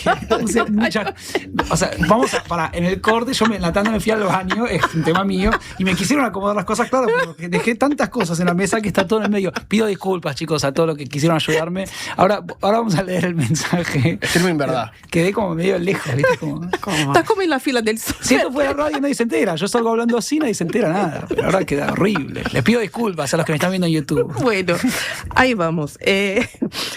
Tenemos mensajitos, vamos a elegir uno de Graciela de Atahualpa, que nos mandó haikus. Mira, gracias Graciela. Para estos tiempos, 2 haikus de Benedetti, dice. Pasan misiles a hitos de barbarie globalizados. ¿Cómo disfrutan en un bando y en otro los asesinos? Así que muchísimas gracias. Poesía, estamos para la poesía, estamos para Benedetti, muy bienvenido. Estamos para Culture Club y estamos para nuestros compañeros Federico Musto y Valeria Bonomi. ¿Cómo están? Otro lunes, ya Brian ya se acomodó. Sí, ya, brilla el sol. Quiero decirles que bienvenidos primero. Gracias por venir. Muchas gracias. ¿Qué tal? ¿Cómo andan? Pero antes de dispersarnos, porque nosotros hicimos esto porque cuando empezó el programa, ustedes capaz no estaban escuchando, que no tienen por qué hacerlo, Denise estaba como muy en versión poeta, es una versión mía desconocida, escritora. Se inspiró con el río, con el espejo. Un espejo de la bahía. Estaba ahí. Entonces le sugerimos a nuestros oyentes que podían enviarnos ciertos poemas, haikus o poemas coyunturales, como de coyuntura política. Exacto. Por eso se inspiraron. Así que los vamos a desafiar a ustedes para el lunes que viene. Muchas gracias. El lunes que viene van a tener que, en su batalla cultural, en su propia batalla cultural, van a tener que traer alguna en versión una prosa, poema. Sí, algo como escrito como Milei, algo así puede ser. Obvio, me encantaría con mucha mayúscula, muchos exabruptos y muchas siglas. Sí, como TMAP. Sí, todo marcha acorde al plan. No digamos lo suficiente a los periodistas. Bueno, ahí 95%. Sí, al 95% de los. Claro. Bueno, igual ahí hay un debate abierto en la Argentina, porque hay algunos periodistas que recogen eso y dicen, bueno, un poco somos odiosos a veces, pero no quiere decir que el poder tenga que hacer ese tipo de exabruptos. Estoy de acuerdo con las dos afirmaciones. Exacto. por supuesto. Bueno, acá yo me pongo el traje de politólogo, entonces me salgo, ¿viste? No me hago cargo. Vos podés, vos del lado de los politólogos. Sí. Bueno, tenemos acá, entonces, claro, batalla cultural. Yo había empezado, pero para vender nomás, porque nosotros vivimos también de titulares, sí, ¿no, claro, Brian? La versión periodista. Sí, clickbait permanente. El fin de semana, la visita de Isabel Díaz Ayuso por México estuvo muy movida, se bajó de los premios platino, dijo que había un clima de boicot, que Claudia Sheinbaum, presidenta, había armado un clima de boicot, se fue. En España, obviamente, de los dos bandos, el bando de su partido está diciendo que no va a hablar más del tema. Pero pasa que Isabel Ayuso fue a reivindicar a Hernán Cortés. Correcto, sí. En México. Entonces, no sé si hablar México, porque hay todo un tema, la J. La estaban corrigiendo México con X. Exacto. Sí. Igual viene a cuento este episodio de Isabel Díaz Ayuso, y nosotros lo traíamos también, por justamente hablando de la batalla cultural, ¿no? Un poco lo que habíamos visto la semana pasada, esta cuestión de apropiarse o reinterpretar algunos hechos o los sentidos, ¿no? Como retomar algunos sentidos. Parte de lo que hizo Isabel Díaz Ayuso tiene que ver con esto. ¿Qué pasó? Pongamos en contexto. Esta muchacha política española del PP es la presidenta de la Comunidad de Madrid. Me llamó mucho la atención que su segundo nombre es Natividad. Me pareció hermoso. Sí. Viene muy bien. Es como que sí, está perfecto. Está perfecto. Es un nombre. Le calza muy bien. El determinismo nomenclator. Es como Jair Mesías. Es como Jair Mesías. Sí. Gente que nació para encarnar estas batallas. Exacto. Bueno, fue invitada por México, por la derecha mexicana, a una serie de eventos, una gira, unos premios, y terminó bastante accidentada la cosa, se fue anticipadamente sin cerrar la gira. ¿Qué pasó? El principal evento, o el que hizo ruido, no sé si era el principal de su gira, pero sí el que terminó siendo más nombrado, era una un homenaje a Hernán Cortés en una catedral, y eso generó un revuelo bárbaro porque reivindicar a Hernán Cortés en México puede ser un poquito provocador, ante las voces de rechazo, entre ellas la presidenta Sheinbaum, que dijo, muchachos, capaz que acá no, generó bastante rechazo de un lado y de otro, como que se tiraban piedras para todos lados. Una especie de reivindicación de la conquista española en territorio, digamos, en ese sentido, ¿no? Exacto. No de la conquista, sino de la llegada de los españoles y de esta batalla que también están teniendo las ultraderechas, sobre todo en España, pero también permea en América Latina, por desconocer sobre todo el concepto conquista, de que no fue una conquista, sino fue una situación que ha pasado durante todos los muchos siglos y toda la historia de la humanidad, que es el intercambio de la llegada de nueva población, el intercambio, y en eso, los que defienden esta teoría dicen que mejoraron América Latina, trajeron cultura, trajeron economía, trajeron los valores occidentales y civilizatorios, que en realidad no fue una conquista y no fue esa barbarie que se ha narrado. Exacto. El encuentro de dos mundos. El encuentro de dos mundos. En este encuentro de dos mundos, Isabel reivindica también el mestizaje, que resulta bastante contradictorio con lo que veníamos hablando de las políticas antimigratorias en Europa también. Entonces, hay como un contrasentido en parte de su narrativa también. Esto termina en que la gira se cancela, suspende una serie de actividades y vuelve a España. Y le están pegando también en España, Isabel. Ella denuncia censura y boicot porque... ¿Quién le pega en España? En España también las izquierdas. Sí, se rechazó. Sí, un ministro de Pedro Sánchez hoy dijo que, por favor, qué bochorno todo. Exacto, eso, qué vergüenza. De hecho, hay como varios videos que vi ayer de periodistas incluso diciendo, esto no nos representa afuera, ¿no? Como no queremos dar esta imagen. De hecho, hay ciertas izquierdas en España que hablan abiertamente de lo que sucedió y del término conquista. O sea, no se suman a la narrativa de lo que fue el imperio, desde las ciudades imperiales, otrora imperiales, no se suman a eso y reconocen las vicisitudes que pasamos por aquí. Exacto. Y de hecho esto viene es como una puja más larga, 500 años, no, pero en el corto plazo en realidad es una respuesta también a López Obrador, que en su momento había hecho un pedido de perdón, de que España pida perdón a Latinoamérica por los hechos de la conquista. Entonces también hay como una provocación, perdón nada, y Hernán Cortés, un tipazo. En resumen eso. Así que esos fueron los hechos del fin de semana. Y que también se vincula con estos temas que estamos trabajando el lunes pasado y que es sobre la batalla cultural, que también, por ejemplo, el 12 de octubre ha sido objeto de discusión. Exacto. Sobre todo de cambiarle el nombre de Día de la Raza. Del Día de la Raza, y hacerlo una cuestión más abierta, más integradora por parte de el progresismo, o si se quiere, una medida woke. Hoy en día las ultraderechas en América Latina, en el poder o no, discuten eso y de hecho cuando llegan al poder cambian el nombre del 12 de octubre y vuelve al Día de la Raza. ¿Vuelve a Día de la Raza? ¿Abiertamente ese nombre? Lo vamos a chequear porque me vuelve loco. Si ¿Milei le puso Día de la Raza de vuelta? No sé si Milei sí, pero en varios países de América Latina se dice Día de la Raza. No, claro, cuando yo era chico en Argentina era Día de la Raza. Y después se fue cambiando con esta idea de estas olas progresistas que lo cambiaron. Claro. Y no sabía si había vuelto. Bueno, voy a chequearlo porque me parece increíble. Fact check. En vivo. Bueno, y eso viene pasando en varios otros lados y ustedes trajeron muchos ejemplos bien concretos, ¿no? Para no quedar... Quisimos bajar, claro, lo del lunes pasado, que fue más conceptual y conceptual, a medidas concretas de diferentes lados del mundo.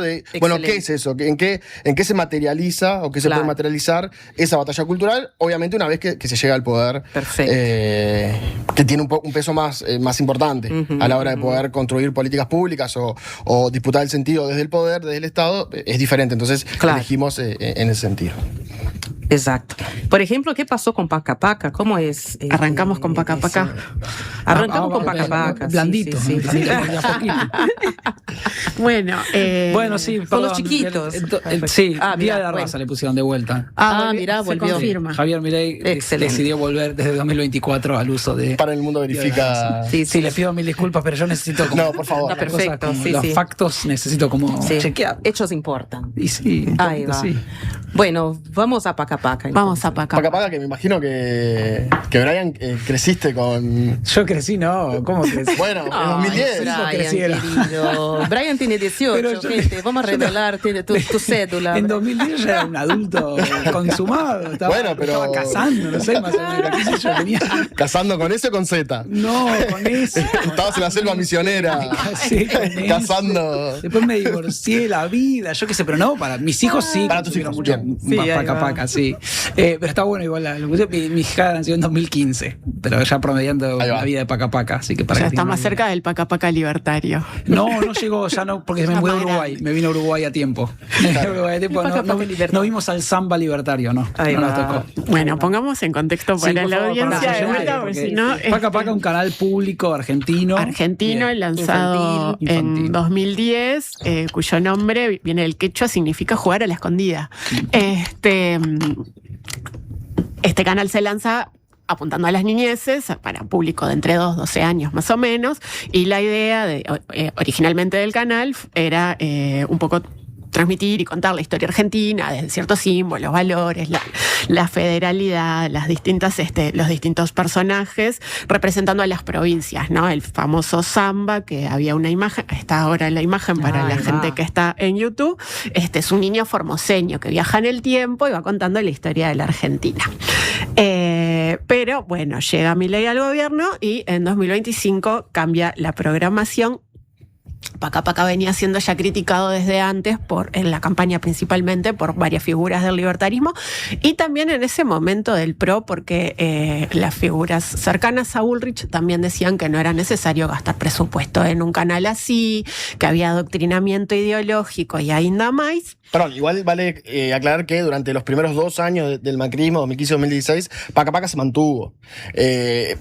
Para tratar de también ver cuál fue la batalla cultural propiamente dicha de estas ultraderechas y qué pasó con las otras derechas republicanas, esas derechas que hablábamos, que tienen un vínculo complicado con la ultraderecha, pero que en su experiencia no tenían una búsqueda de refundar o sea, obviamente cambiar muchas cosas y criticaban a la cultura progresista o de izquierda, pero con en muchas cosas no tenían la propuesta refundacional. Y 2 años sobrevivió Paca Paca. Si bien tuvo algún cambio, se fue con la temática más de cuestiones internacionales, se iban a la antigua Grecia, tenían como otra narrativa no tan de Argentina, pero sobrevivió. Ahí aprovecho una adenda coyuntural, que es que el fin de semana el PRO, el partido que hacías mención, el macrismo residual, digamos, lo que queda de Mauricio Macri y su partido, emitió un comunicado donde anunció que van a presentarse como la recuperación del cambio, digamos, y diciendo no tienen diferencias sustanciales con la Libertad Avanza en términos de contenido, sino que tienen diferencias de forma, dice. Entonces vamos a representar a los que quieren continuar este cambio, pero que no están contentos con las formas. Y en parte tiene que ver con esto de la batalla cultural, por eso lo traigo a colación.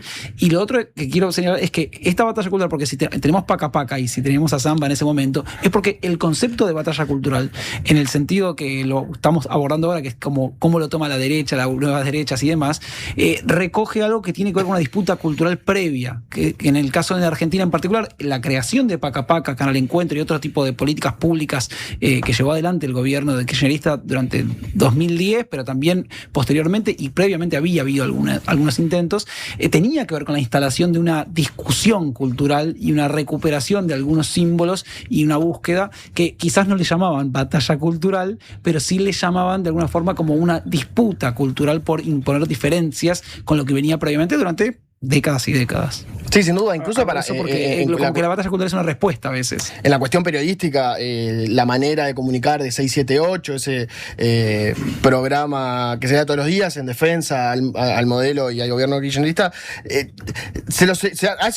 existe una similitud con los programas que hoy los libertarios, sobre todo en stream, tienen. Hay un paralelismo entre 678 y los programas de carajo del stream libertario, por la forma, por la manera de presentar las cuestiones que pasan, por cómo referirse a los personajes, obviamente. Y el pasado también, el pasado está en disputa constantemente, y el pasado es un lugar a revisitar, y durante el kirchnerismo se hizo se quiere cierta batalla cultural en sus términos. Lo que pasa es que esta respuesta parece que o la plantean como objetiva. Claro. Cuando critican Paca, dicen que es ideológica y que van a sacar eso para que venga en programas que sean objetivos. Y lo primero que hacen, como vamos a hablar ahora, es instaurar un samba libertario, que lo que hace es visitar a los pensadores liberales y libertarios. Entonces, no son objetivos, no hay una objetividad por detrás. Que esto lo hablamos también en algunos lunes pasados. Exactamente. Bueno, vamos a un pequeño corte y ya volvemos a revisitar toda esa gloria recuperada, perdida y recuperada. Ya venimos. Fundación SECOM te invita a ser parte de Tejidos del Corazón. Trae tus agujas y juntos tejeremos para que los niños que más lo necesitan tengan un invierno más abrigado. Te esperamos el domingo 31 de mayo de 10 a 16 horas en Shopping Tres Cruces, Sala de Espera Goes. Organiza Fundación SECOM con el apoyo de Shopping Tres Cruces. Todo empezó con una idea que Cecilia y Juan pensaron para su barrio. La presentaron al presupuesto participativo, la gente la votó y hoy la comunidad entera la disfruta. Ahora te toca a vos. Presenta tu propuesta hasta el 18 de mayo en montevideo.gov.uy o en los centros comunales. Con una idea podés cambiar tu barrio y la vida de mucha gente. Presupuesto Participativo 2026. Intendencia de Montevideo. El Alemán al Auditorio del Sodre. Último disco de Gerardo Dorado, El Alemán. Yo, ¿quién sería? ¿Cuál es la pintura que te esconde? El Alemán. 3 de junio, Auditorio del Sodre. Entradas en Ticantel. Algo cambiará. Edita Montevideo Music Group. Hola, ¿estás pensando en el mundo? Estás bien. Estás en la Diaria Radio 97.9.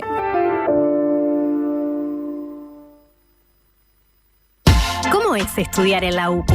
Es ser parte de la propuesta universitaria más innovadora y actualizada del país, que te impulsa a desarrollar tus talentos, construyendo el futuro de una comunidad, de muchas generaciones, de un país. Esta es nuestra universidad, la UCU, el futuro que está en vos y en nosotros. ¿Qué es mejor? ¿La hamburguesa o el choripán? ¿La Rambla o el parque? Nosotros no sabemos. Lo que sí sabemos es que para cobrar tu sueldo, mejor en tu banco. Es mejor porque abrís tu cuenta 100% online y porque tenés la nueva tarjeta internacional Brow Recompensa Mastercard Débito. También es mejor porque tenés adelanto de sueldo sin intereses. Y es mejor porque tenés la seguridad y confianza de siempre en el banco de siempre. Abrí tu cuenta sueldo a través de eBrow. Te lo repito, tu sueldo mejor en tu banco. Banco República, nuestro banco país. Infórmese sobre la garantía de depósitos en su institución de intermediación financiera o en www.copap.org.uy o vía infocopap@copap.org.uy.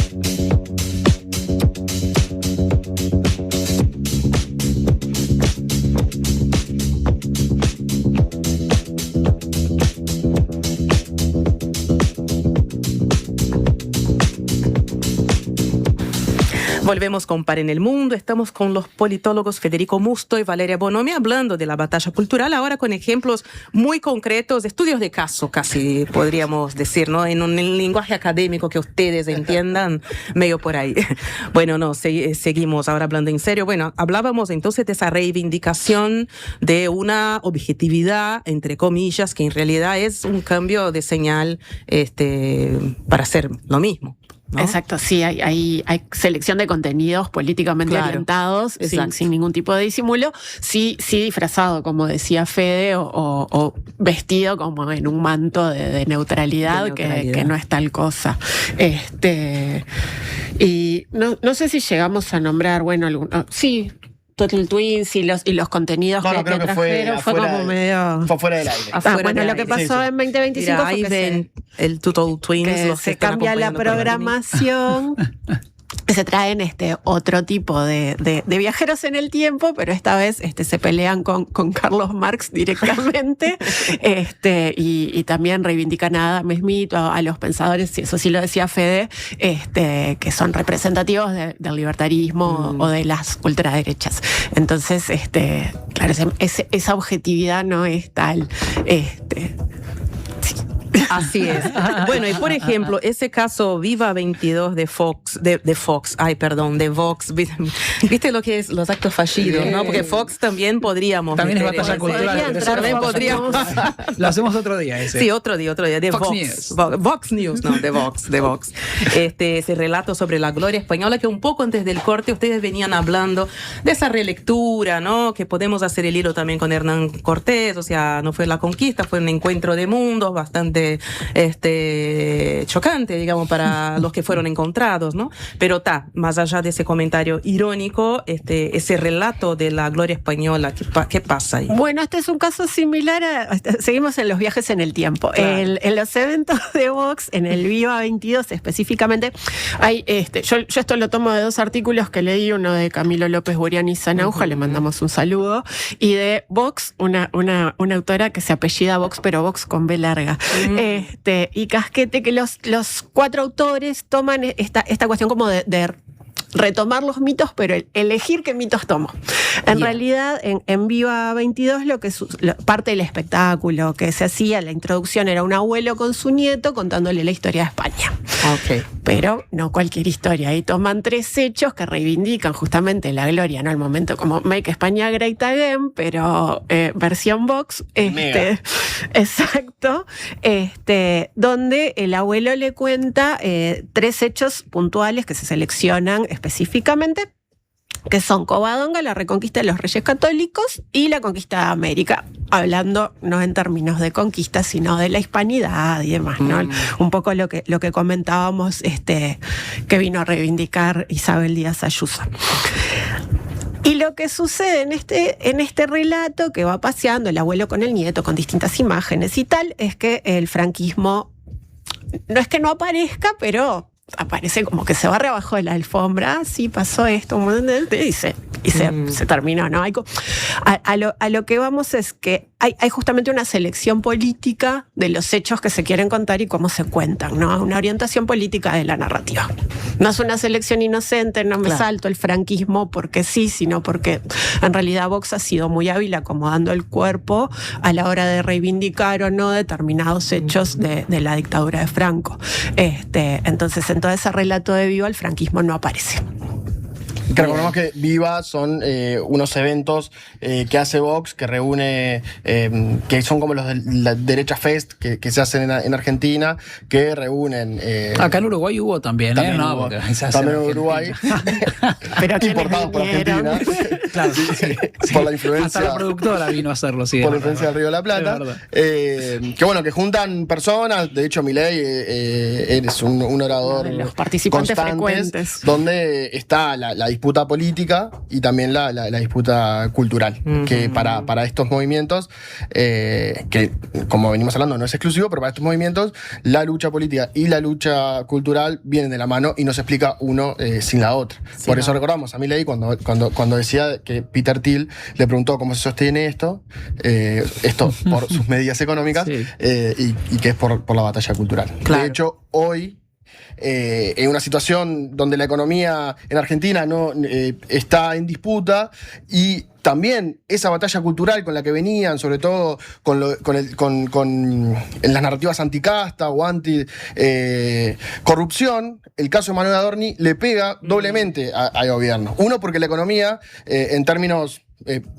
se discute a nivel macro de que está bien, pero a nivel de las personas hay insatisfacción, pero también la batalla cultural están recibiendo golpes importantes. Entonces hay que hacer una doble pregunta, o si yo fuera Peter Thiel y estuviese con Milei, una buena pregunta es ¿qué pasa cuando, o cómo se sostiene la batalla cultural? Antes o después de que la batalla cultural explique lo económico. ¿Cómo sostenemos la batalla cultural cuando hay que accionar o hacer políticas acordes a esas batallas?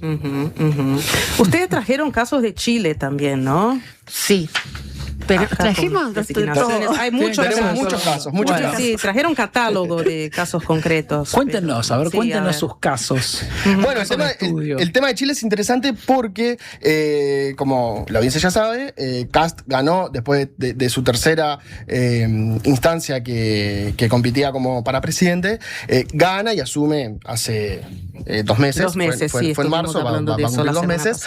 Pero lo distintivo que tuvo esta campaña es que la batalla cultural, la cuestión antigénero, antifeminismo, antimedio ambiente, estuvo un poco corrido. Entendió que la mejor propuesta, la mejor manera de poder ganar el gobierno era atender a los problemas reales y concretos, que era la seguridad, la economía, los migrantes y... la narrativa migrante atada a la de seguridad, ¿no? Correcto. Eso. Correcto. Y a la económica. Y no hizo grandes anuncios, que sí lo había hecho en el pasado, grandes anuncios en pos de la batalla cultural. Lo que pasa es que a estos gobiernos o a estos movimientos, la batalla cultural se les aparece por los poros. Entonces, generación espontánea. Les brotan. Entonces, lo que se está observando en estos primeros 2 meses es que, si bien no había una narrativa como sí en Argentina y sí con Milei, ahora no había una narrativa tan centrada en la batalla cultural, hay medidas que podemos observar esas disputas en sentido cultural.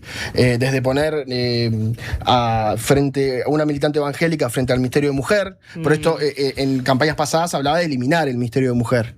Ahora, bueno, se mantiene el Ministerio de Mujer, pero bajo un liderazgo evangélico que está en contra de ciertas prerrogativas que tenía el ministerio, o bueno, el abogado defensor de Pinochet en el Ministerio de Justicia y Derechos Humanos. Entonces, la contradicción, es interesante para la contradicción cuando la batalla cultural no se utiliza como eje de campaña y como eje de gobierno, pero a la hora de gobernar...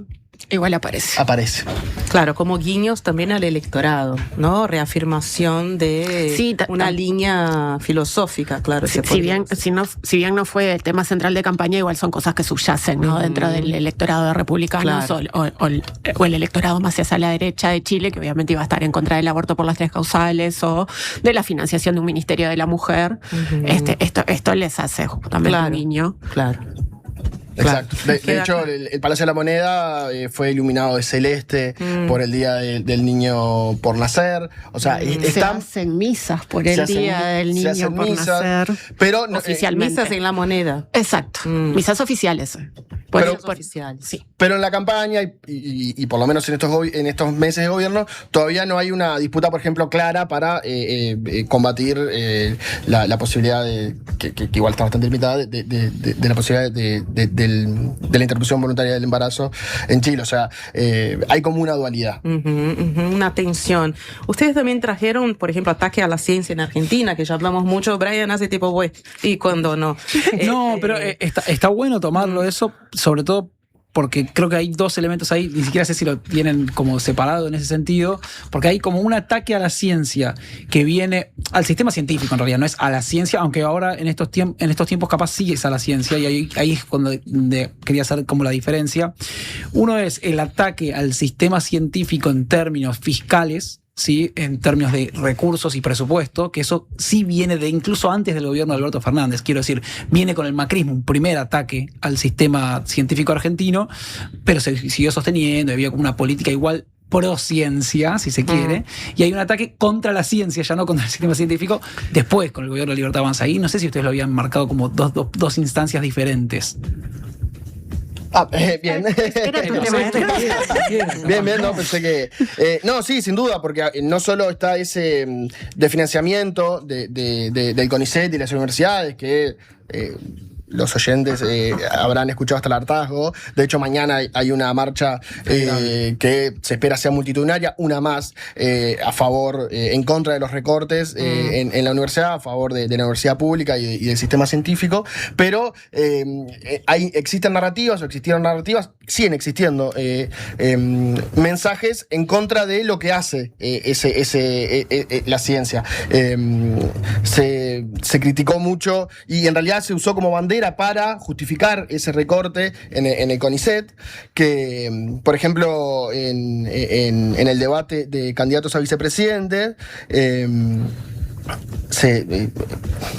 habían dicho, y en este sentido, nos interesa que el CONICET investigue las ciencias duras y las cosas que le van a dar prestigio a nuestro país. Investigar el trasero de Batman, las canciones de Arjona, el pensamiento de Victoria Villarruel, la película del Rey León, o si Star Wars era mesiánico o no, definitivamente no es ciencia y no es algo que deba pagar el pueblo argentino. En eso que decías, Brian, en el discutir qué es ciencia y qué no es ciencia, qué es importante investigar o qué no, y entonces lo que hablan de que había de que se estaba despilfarrando el dinero de los argentinos en la ciencia y que... sobre todo se le daba mucha trascendencia a lo que venía desde las ciencias sociales, lo que se investigaba de las ciencias sociales. Por eso hablaban de incentivar las ciencias duras. Ciencias duras. La batalla, esta batalla cultural también ingresaba en lo que los científicos argentinos podían o no podían investigar, porque después, si eso se usa para desfinanciarlo, en realidad estás disciplinando a la ciencia en lo que se puede y no se puede investigar. Después podemos ver si es relevante o no, o es más o menos relevante investigar sobre las canciones de Arjona. Claro. Pero esto viene como de un marco más amplio también de un antiintelectualismo generalizado de las ultraderechas, ¿no? Que rechazan en general, desde sus posturas más populistas, todo lo que es intelectualidad, cultura y ciencia, lo rechazan de hecho ya. Es cierto, ¿no? Lo hemos visto en Trump, en Bolsonaro también, sí. En Milei, ¿no? Es algo que los engloba. Sí,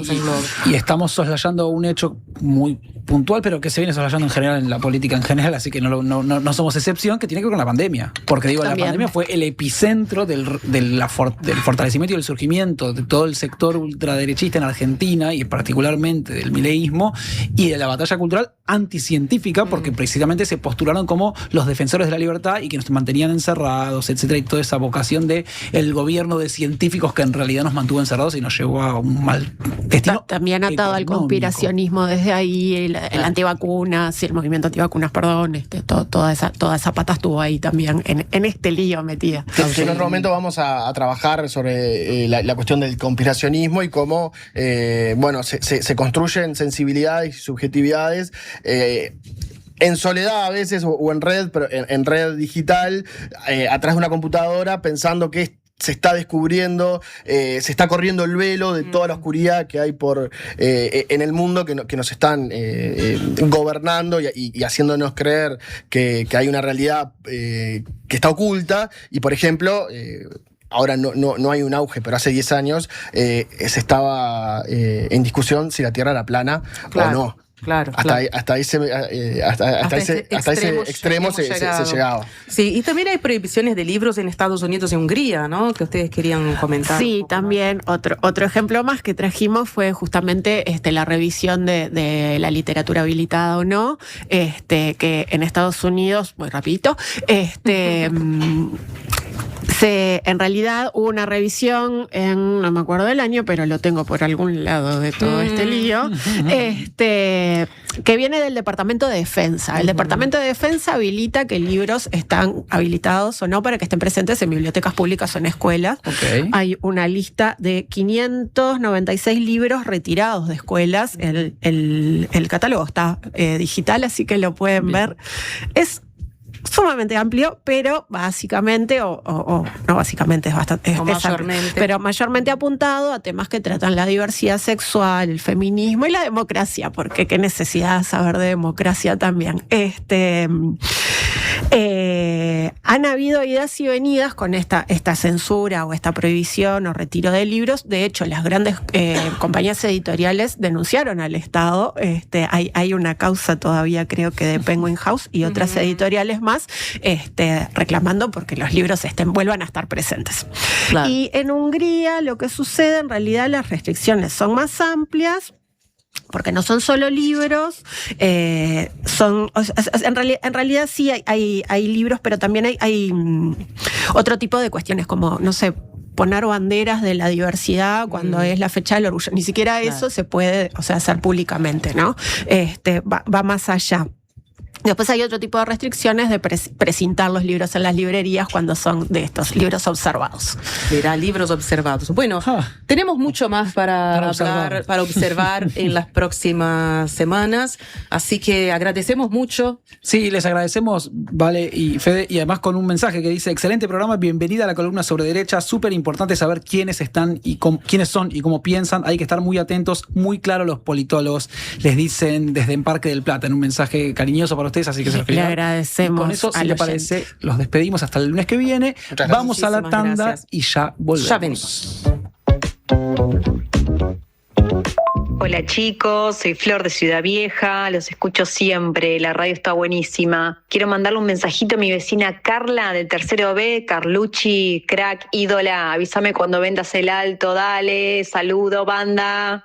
Cuando compras un Suzuki 0 kilómetro, los futuros compradores vienen incluidos. Lleva el tuyo vos también y asegurate la reventa. Visítanos en suzuki.com.uy o en cualquier concesionario del país. Suzuki te entiende. La salud visual es un derecho. En Óptica Guzmán te ofrecimos precios populares y productos de calidad. Tenemos descuentos para afiliados a todos los sindicatos. Seguinos en Guzmán Óptica. Visítanos en Colonia 1457 bis, casi Barrio Zamorín, en la parada del ómnibus. Óptica Guzmán. Vení a ver. Gracias por escucharme. Muchas gracias por explicarme. Gracias por toda la ayuda. Estas son palabras recientes de nuestros pacientes, pero los agradecidos somos nosotros, porque tu elección nos hace superarnos cada vez más y ser la mutualista con los mejores profesionales del país. En mayo, si tu número de cédula termina en 5, vení a un nuevo CASMU. Afiliate en nuestros locales, en la web o a través del 1444. CASMU. Estamos para cuidarte. Consulte las condiciones. Cobertura total de asistencia médica. Más voces, menos ruido. La Diaria Radio 97.9. Cuando necesites pinturas, materiales, accesorios, insumos para sanitaria y construcción, pensá en A Todo Color. 5 sucursales en Montevideo, Maldonado, Minas y San José. Además, envíos a todo el Uruguay. En pinturas, sanitaria y construcción, todo lo que necesites está en A Todo Color. atodocolor.com.uy. Llega a Uruguay la obra que conmovió al mundo, La Ballena, protagonizada por Julio Chávez, con dirección de Ricky Pashkus. 20 de julio, en Auditorio Nacional Adela Reta, una historia profunda sobre amor, empatía y redención. Entradas en Ticantel. Produce Piano Piano.